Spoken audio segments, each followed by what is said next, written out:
What would you do if you were walking and you came across an unattended USB lying on the ground? Would you leave it there? Would you pick it up, simply to observe it? Or would you even take it with you and try to plug it into a device just to see what it contains? The curiosity might be too much for you to resist not finding out. And after all, it's just a USB, right? What could possibly go wrong? Well, it might be hard to believe that a simple dilemma like this led to a cyber attack that would be deemed as the worst breach of US military computers in history, an event referred to as Operation Buckshot Yankee.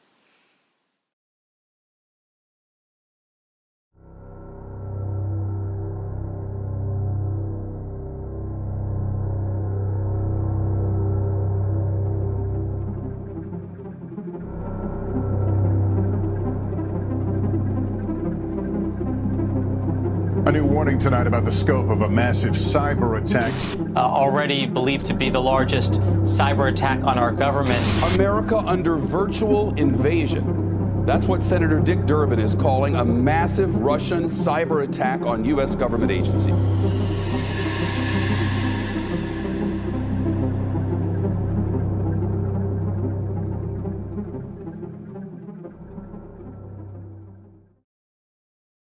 Part 1. Escalation.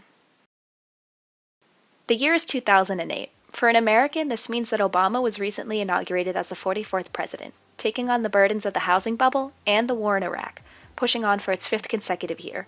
Meanwhile, those not too engrossed in politics were exploring the realms of technology.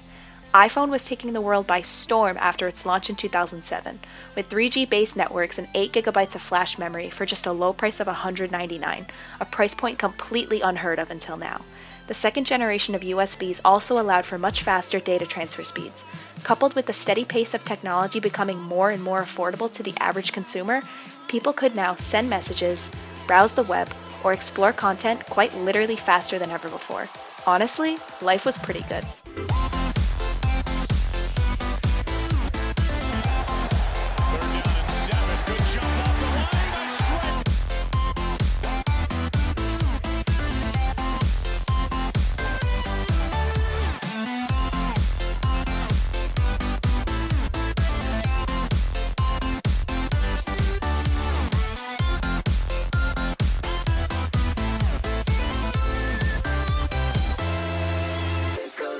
But 2008 would also be a huge turning point for the US government in terms of cyber defense. As technology spread more, it meant more attempts to probe and access government systems. With all the advancements being made to technology, it wouldn't be long until cyberspace proved itself to be another warfighting domain.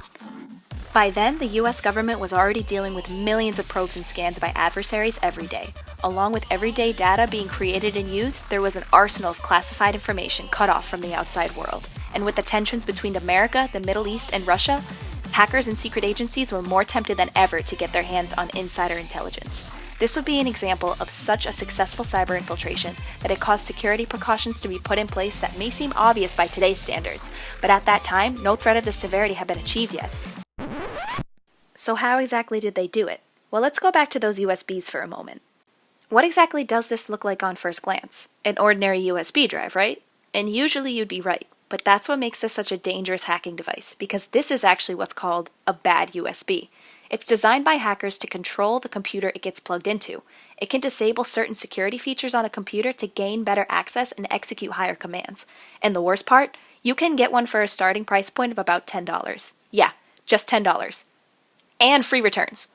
Most computers around 2008 also had a USB port, which meant they were easily vulnerable to such an attack. Now, typically when you plug in a regular USB flash drive into a computer, it gets recognized as a mass storage device.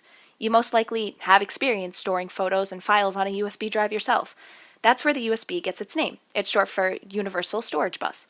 But a bad USB doesn't act like that. Put simply, once inserted, a bad USB pretends to be a keyboard, but not just any keyboard, one controlled by a human person. It gets recognized as an HID, or a human interface device, and by default is trusted, since computers are made typically to execute commands given to them by a human. What's even scarier is that it can type a lot faster than a human. 1,000 words per minute faster. That means that it can start working before the user even realizes what's happening, and by the time they figure it out, it might already be too late. Think about it. If you left your computer open and walked away, a hacker could come in and start typing away, but it's significantly easier and more efficient to plug in a bad USB. A curious user might even plug in a USB themselves, not knowing it's bad. And in the case of Operation Buckshot Yankee, that's exactly what happened. Part 2. Execution. There are no exact dates, or individual names, or even a precise location given, assuming all that information is classified or withheld for safety. But what is known is that one average day, a USB drive containing malicious code was discovered by either a military soldier or a government employee around a Department of Defense facility in the Middle East. The intentions of the employee remain unknown. Maybe he assumed it was a fellow ally's USB that contained classified or sensitive information that belonged to the DoD. Whatever the case may have been, the USB was plugged into a port on a laptop computer that was attached to the United States Central Command. The unsuspecting employee had no idea he had just assisted in infecting their entire classified network with a program meant to steal valuable information and send it straight to the enemy. The USB drive immediately got to work, scanning for potential backdoors to remotely connect the hacker. Once the malicious code uploaded itself onto the network, it could continue to spread undetected on both classified and unclassified systems, establishing a secure enough connection to transfer data to outside servers under foreign control. The military would go on to lose thousands of data files, including weapon and operational plans as well as surveillance data. It was the National Security Agency that was made alert of the situation by a signal in the system, notifying them of messages being sent to the hacker. The NSA then found the program that infected their classified network. They sourced the code to the original USB and found it looked for important documents and then spread itself to other device drivers. They dubbed the malicious code Agent BTZ. Once infected, the host computer would then be told to spread the code to others. Any other USB drives connected to an infected computer would then also be infected, causing further infection. Part 3. Examination and eradication. This is the part where the event got its name. The attack itself was not actually called Operation Buckshot Yankee, but the planned offensive operation used to shut it down was. Upon analyzing the code, the NSA figured out that it was looking for instructions on what actions to take. The NSA's Tailored Access Operations team then created a plan to force the code to deactivate itself by sending instructions for it to shut down. The operation was a success, and the instructions were sent out across the network once testing was done. Countless important government documents had already been compromised, but the malicious Agent BTZ program was finally put to a halt. Further digging revealed that the program had already been out for months prior to the attack. It had been flowing around in public networks but did not have access to government systems due to the fact that government systems are isolated from these public networks. Due to this isolation between the public and government networks, the government may not have been scanning the public network thoroughly enough, and the program was overlooked until the incident occurred. This highlights the potential dangers of being unaware of the surrounding events happening in cyberspace. The total disconnection between the public and government networks made employees less aware of the potential threats they were up against, and it was only a matter of time before a malicious project from the outside found its way in. In the case of Buckshot Yankee, the carelessness of an individual was the cause of the insider threat, which compromised an otherwise secure system isolated from the outside. This attack was the introduction of a new type of fighting in the domain known as cyberspace, where traditional war laws do not apply.